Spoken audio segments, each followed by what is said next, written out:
This scary moment in my life happened years ago in 2003 in Rhode Island. I was a cook in the United States Navy and got some R&R when I was stateside on the East Coast. I decided to visit some family in Rhode Island and relax. My cousin asked me if I would go to the bar with him to see an old hair metal band. I'm a fan of that brand of music and thought it would be cool to just hang out and cut loose since I was stuck on a ship for 4 months. Little did I know that night would be in my mind forever. We get there early to get a good spot to see the band, but the bar was already packed. I mean shoulder to shoulder packed. Now, because of serving on a Navy vessel, I don't like crowds or tight quarters anymore. Also, for some reason I was feeling like this many people in this tiny bar was not good. My stepfather is a fire chief, so public safety was ingrained in me.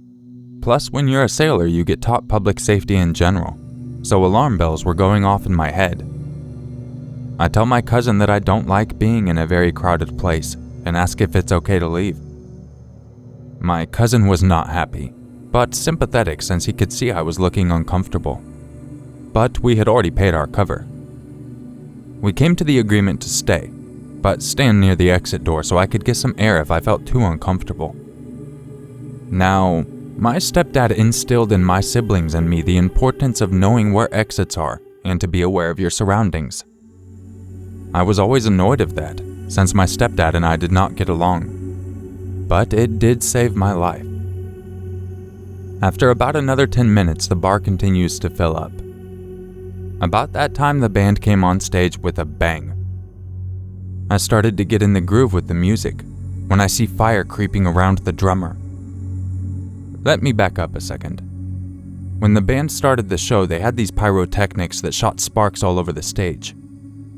As soon as I saw those flames, I knew this was going to be bad, so I grabbed my cousin and we walked out the door. Now, the door to the exit led to this small area where the bouncer would collect the cover, then to the outer doors to get out, so it was a bitch to get out fast. As soon as we turned around, a mass of people pushed and shoved behind us to get out. I shouted to not panic, but keep moving. The speed of the fire was unbelievable. In about 10 to 20 seconds, the bar was becoming a furnace. We got out and moved away from the building, but then it hit me.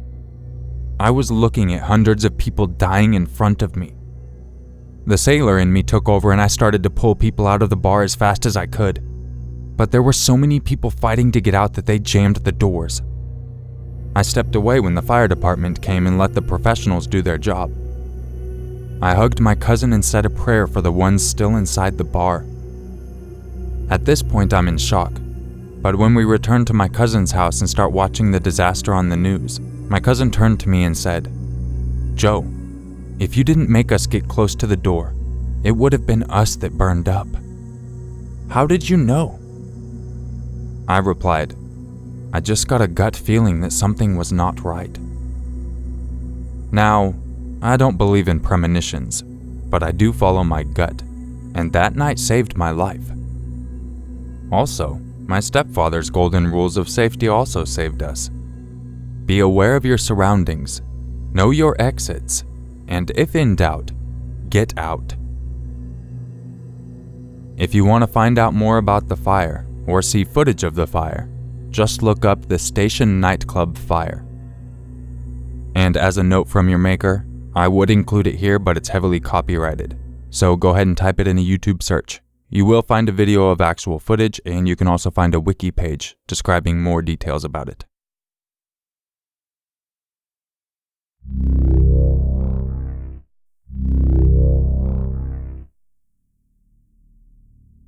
Let me begin by saying this event happened on the 26th of June 2018. It was a full moon and myself and 2 friends, Jake and Leonie, decided we should go camping in the local woods and get some nighttime photos of the moon. We are all photographers. We discussed what to bring and how many tents we should use. I suggested bringing the one I had, as it was a 5-man tent, and was more than big enough for all of us to stay in. Jake and Leonie thought it would be better if we took 2 tents, as they had fears of it raining and mine had a history for leaking. So we agreed on bringing 2 5-man tents, food, flasks of tea, we all English, and plenty of cigarettes. That same night, we all agreed to meet up at Jake's house as he is the only one that drives. When arriving, we all talk about the images we are looking to capture. I even suggest taking some horror shots, and I show them the fake blood boxes and knife that I brought for the shoot. They asked why I couldn't bring a fake knife instead, and that I could get in trouble if I got caught with a real one, but I made it clear to them that we would be fine, and we might need it at some point for opening something, or even cutting the tent ropes. We start packing our things into Jake's car, and we all get in. Smiling, I look to Jake, then Leonie.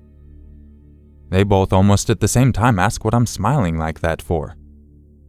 I simply reply, "Strange, isn't it? We're all about to spend the night in the woods. For most people, they would be scared of murderers or monsters. But not us." Leonie softly hit my arm and said, "Please stop. I'm kind of freaked out about this anyway without you talking about all that." Jake replied, "Yeah, let's just get there, set up and get some good pics. No need to worry. We will be fine." The way the three of us had always been was Leonie was the easily scared one who would do anything for anyone. Jake was the peacekeeper that looked at everything with reason. And there's me, a horror-loving, black metal-listening, tattooed and pierced-up guy that looked like a pretty innocent person. Until you get me talking about horror. Jake pulled out of his driveway and we headed to the woods. The drive usually took about 10 minutes on a normal day, but as it was summer and it seems like everyone wants to visit the little town we live in, it took us 40 minutes instead. We were aiming to get to our camping spot while the sun was still in the sky enough for us to be able to see what we were doing when setting up our tents. But because of the longer drive to the woods, by the time we got to the spot we wanted to be in, the sun was pretty much set. We started unpacking our tents and assembling them as fast as we could, while we had a small amount of natural sunlight left. We had headlights and torches, but didn't want to use them until we had to. This way we could save the batteries and not worry about losing light in the dead of night in the woods. The time is now around 9:30, and we have my tent up rather quickly. We all take a break inside and then muscle together to get the second tent up also. Once both were up, the darkness started to fall over us. We could see the moon shining through the frail treetops and the stars started to shine like diamonds. We all agreed we should put the camera gear in one tent and sleep in the other. That way we would have more room, and all be in the same place just in case. I should also mention that I have lived in this location for 25 years and know these woods like the back of my hand.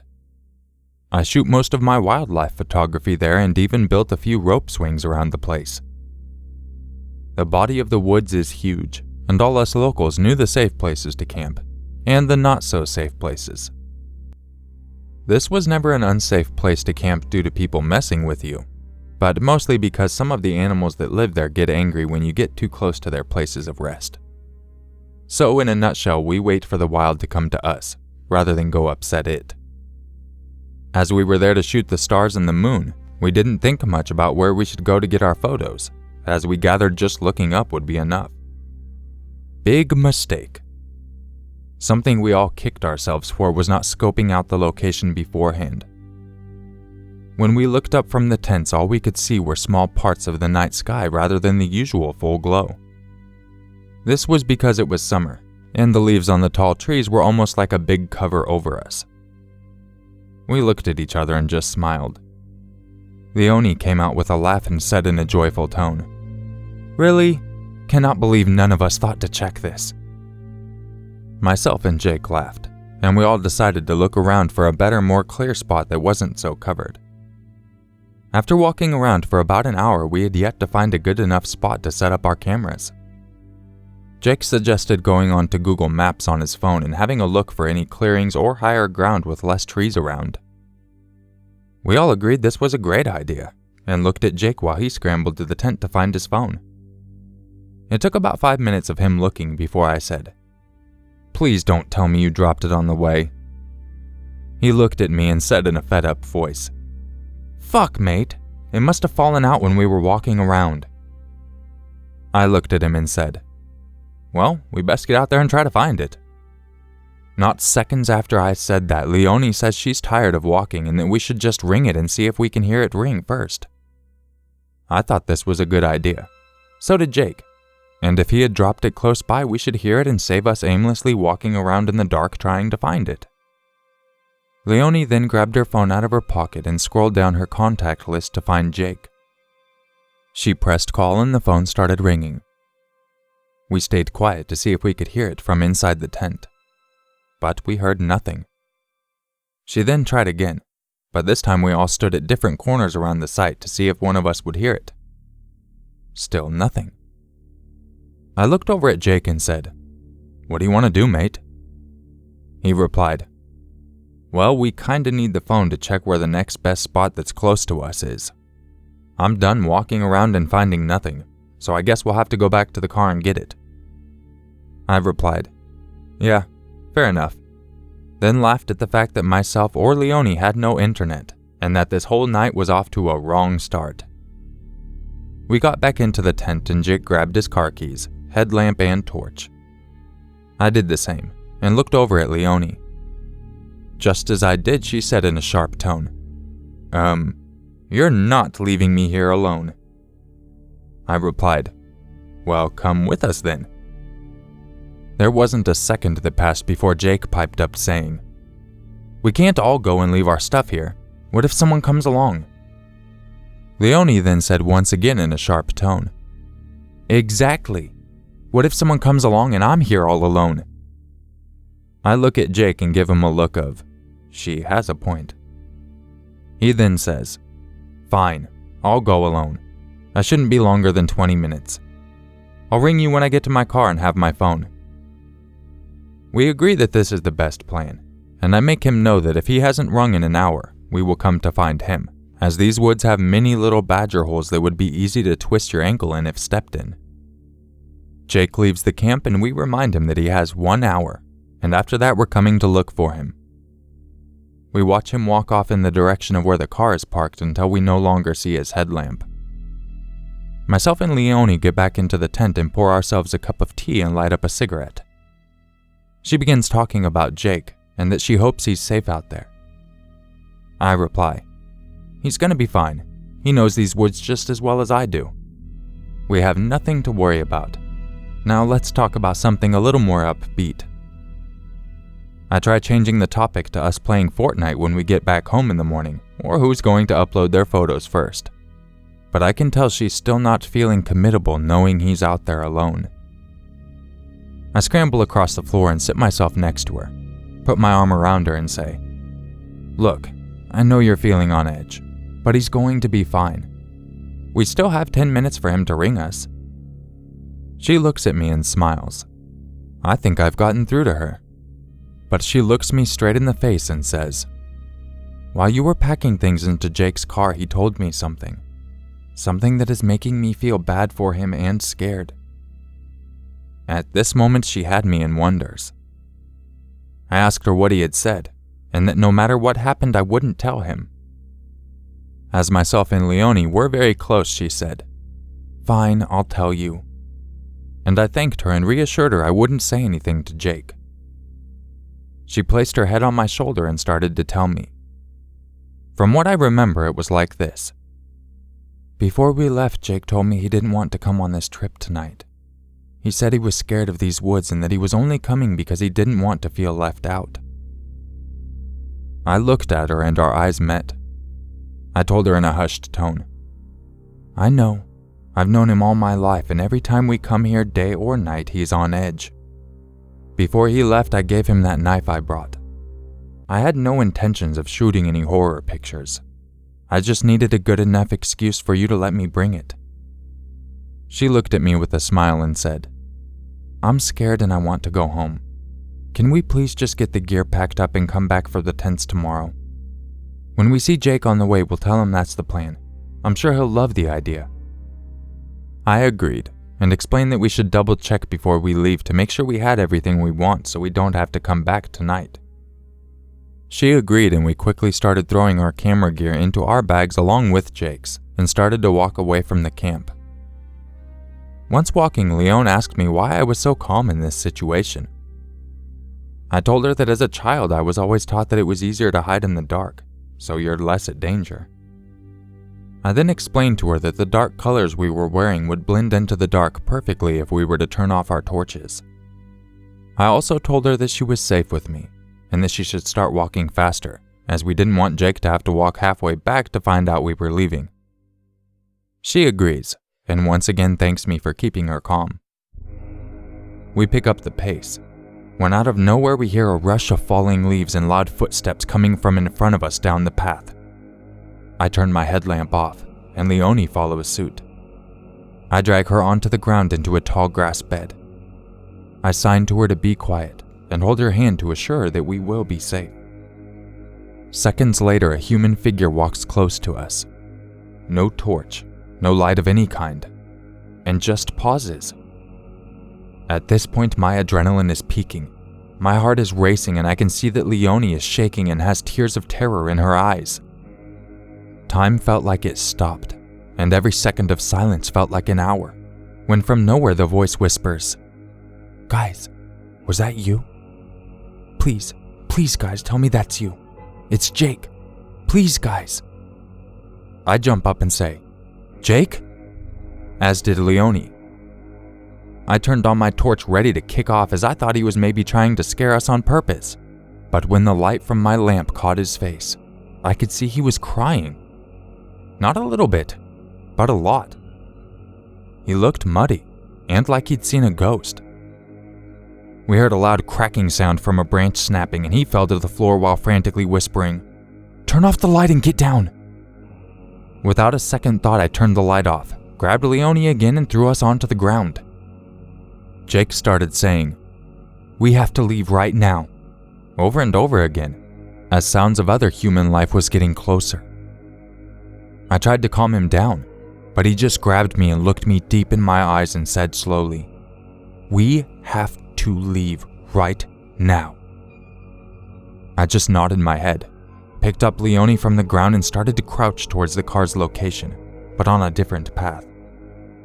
The whole time we did this, we could hear what sounded like two people walking around the woods, shouting, and at one time screaming. This sent shivers down my spine. I was so confused, and I just kept a hold of Leonie's hand. I've never held something so tight in my life. I could feel her shaking and sobbing, but said nothing as I didn't want to be heard. After what seemed like hours, the car was in sight through an opening in the tree line. I stopped moving and signed the car to Jake and Leonie. Jake shook his head at me and signed that we should keep going until we get to the main road. I was in no mood to argue, so we kept moving. By the time the road was in clear view, I could see the sun starting to peak and the darkness slowly becoming light once again. We had made it after what seemed like days of crouching and slowly moving. We moved quicker and quicker as we got closer, almost feeling safer and safer with every step, my hand still firmly gripping Leonie's. We got around 100 meters from the opening in the trees where the road was, and started to see and hear cars. We all ran the final 50 meters, and when we got onto the road, we didn't stop. Leonie lived alone, and while running just said, "My house." We all knew that this was her way of saying to run to her house. We didn't stop. So full of fear, we ran like pro athletes. After around 15 minutes of running, we could see her house. We raced to her door and she quickly opened it. We all got inside and we locked the door behind us. Almost instantly, she began to cry frantically and fell to her knees in the kitchen. Jake sat down on a chair and just started sobbing. I walked over to Leonie and grabbed her by the hand. I then also reached out to Jake, signaling for him to also grab my hand. Once they both had a hold, I put my arms around them and said, "I love both of you, and whatever happened tonight, we are safe now." I looked at Jake and said, "Bro, what was that? And why couldn't we take your car?"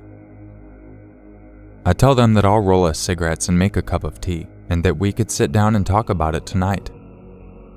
They both agreed this was a good idea. Once the tea was made and our much-needed cigarettes were lit, Jake spoke. Just as I got to where the car was parked, I could hear a car coming.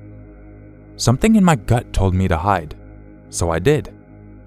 I watched 3 people get out and instantly walk over to my car. One of the 3 people pointed out that someone must have been camping tonight, and without talking, all 3 of them walked over to their car, pulled out 3 black masks and 3 knives. This made my eyes go wide, and I could see Leonie was terrified. Jake then went on to say, "I didn't know what to do, so I just stood still." They were talking about how they hadn't seen action for a long time, and that tonight could be the night again. I was so scared, and didn't want to leave you guys there alone and helpless, so I threw the knife you gave me in their direction as a distraction, and then as fast as I could ran back towards you guys. That's when I saw lights and just ran towards them. It had to be you guys, and thankfully it was. Leonie is now sitting there with tears rolling down her face, and so am I. The thought of me and Leonie still being in that tent when they got there was enough to make me pass out. We had no idea who these people were, and we had never been so scared, and we have never gone back into the woods. For all I know, our tents are still there, and I have no interest in finding out. If you're wondering, we did go to the police. They said they would do a sweep of the area and see if they could find anything. Jake also asked if they could follow him when he went to get his car, to which they agreed. The last scary part to this story is that when Jake got to his car, he saw a note on the windscreen. He got out of the car and put it in his pocket. He said he didn't want to be there any longer, and that he didn't think to call the police over to have a look. When he got back, he opened the note and it read, "You got lucky tonight. After finding your tents, we see you had a girl with you. We took a pair of her pants from a bag, and boy did we have fun with them. You got really lucky tonight. Just know that if we had caught you and your little whore, you'd be wishing we killed you after what we had planned."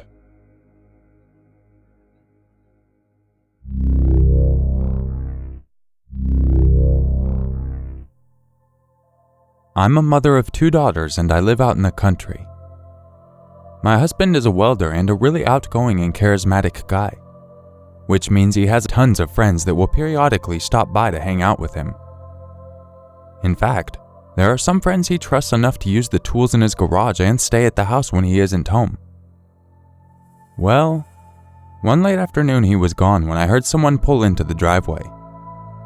We have 2 dogs who were going nuts with barking at the picture window in our living room. I looked out and saw a familiar-looking blue blazer and assumed my husband's friend Bob was over to use something from the garage or wait for my husband to get home. He hadn't knocked on the door, so I figured they'd already talked to each other about it. No big deal. But the dogs would not stop barking and growling, which just didn't seem right because they knew Bob. So I looked more closely out the window and realized that there was a man lingering near the garage. But he was not Bob. In fact, I'd never seen him before. I decided to take my dogs and go outside and see who he was and what he wanted. He told me he lived down the street and he knew my husband. He was very friendly and began telling me about how he had to move out of his house because he and his wife were divorcing. He seemed quite familiar with my husband, and even asked about our dog Pepper, who had passed away a few months prior. Pepper was a very smart and protective dog, and he could be scary if he thought harm would come to me or my family. He didn't realize Pepper had died, and really seemed genuinely apologetic about it. Meanwhile, I noticed that my dog Shadow still hadn't settled down around this guy. He wouldn't let him pet him, and the hair on his back was sticking straight up. He would intermittently growl during our conversation, too. This was really odd for him, and I was pretty confused because this guy seemed really nice. After chatting for a while, he asked for my husband's number so he could call him. That was a red flag for me, because if my husband wanted someone to have his number, he'd give it to him. So I told the man I'd give him a call right then. I called my husband in front of the man, who suddenly looked a little nervous. I explained to my husband that Jim from down the street was at the house to visit him. Immediately, my husband told me to tell Jim to get off our property and never return. This scared the crap out of me, because like I said, my husband is really friendly and hospitable usually. He told me to make the man leave and that he was on his way home. I ended up making some excuse for Jim. For some reason, I just couldn't say something so mean to him after he'd been so friendly and polite to me. And he backed up right away, suddenly quick to leave.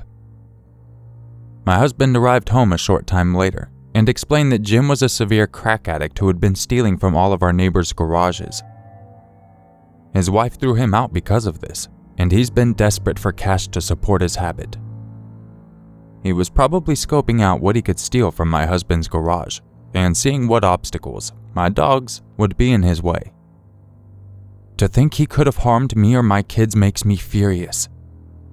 He seemed so nice, and I feel like an idiot for not realizing the truth. I've learned my lesson now, though. If somebody comes over that I don't know while my husband is out, I call him right away.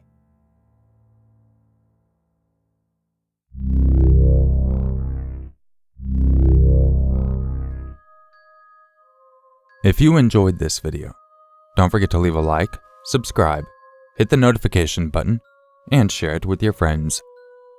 And if you would like to help support the channel, I highly recommend you check out the sponsor button, which soon is changing its name to something, so I will let you know once it updates.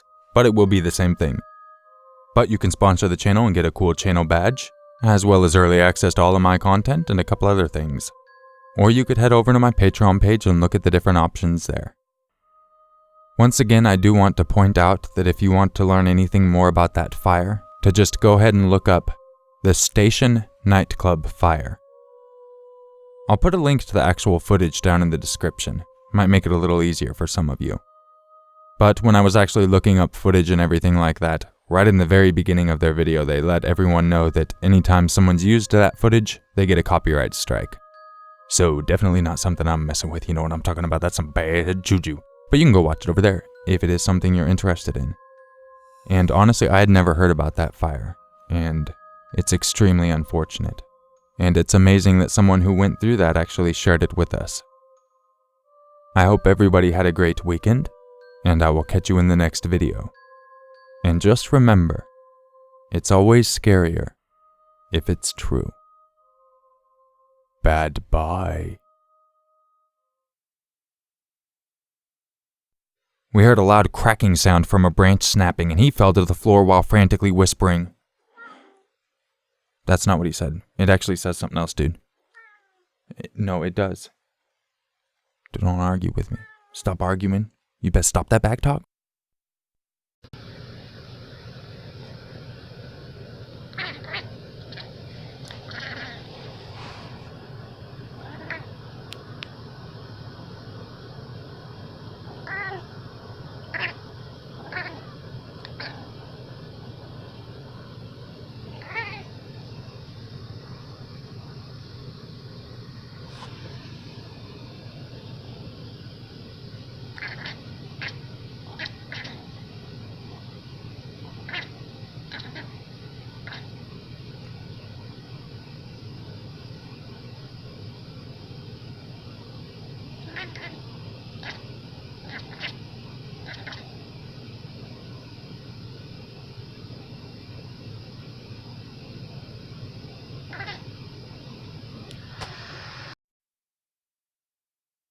This all started 2 years ago when I worked at McDonald's. I got off work one night at about 2 in the morning after closing up the store. At that time of night, no one else is up, so I decided to go ride my skateboard around the city. I'd say I made it about 2 miles down the road and I saw someone across the street wearing a hoodie. He looks at me as I ride by on my board. I look at him and we do the little head nod thing and I keep going. I make it to the Walmart that's a few miles from my house, which is open 24 hours, so I decided to go there to hang out and check out all the crackheads and stuff like that, because it's oddly entertaining. I ended up buying an energy drink and some chips or something like that, and I decided to head back home. While riding my board, I end up actually on the same side of the road as this dude. He hears me coming up behind him on my board and he turns around, stops walking and just puts up his hand. I slow myself and stop a safe distance from him just in case things are about to go bad. He starts to take a couple steps towards me. I'm not really feeling the most comfortable because I don't know this guy and it's pretty late at night, and the area I'm in's pretty crazy with drugs. You got meth, you got heroin, you got Molly, you got ecstasy, you got DMT, you got shrooms, you got crack cocaine. Even though I don't know if there's another type of crack, but everyone always says crack cocaine. I've never heard of like a crack heroin. Have you heard of crack heroin? No, but it's crack cocaine. Crackheads everywhere. And that's what this guy was probably. He was a crackhead. He starts talking, and just mumbles come out of his mouth. It's like, I walk away. He says, yo man, you got any raisins? I look at him, I'm like, raisins? Yeah man, you got some raisins over there? In my mind, I'm like, raisins? Why would a dude ask for raisins? And then it clicks in, it's probably some drug lingo. I'm like, nah man, I don't mess with that stuff. I ain't got no raisins. It's like, alright, sound like Boomhauer, you know what I'm saying?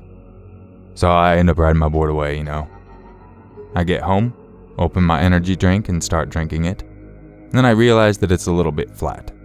I hadn't noticed the dent on the side of the can. I decided to play some video games to get my mind off of it. I'd say I was about 2 hours in when I hear a knock on my door.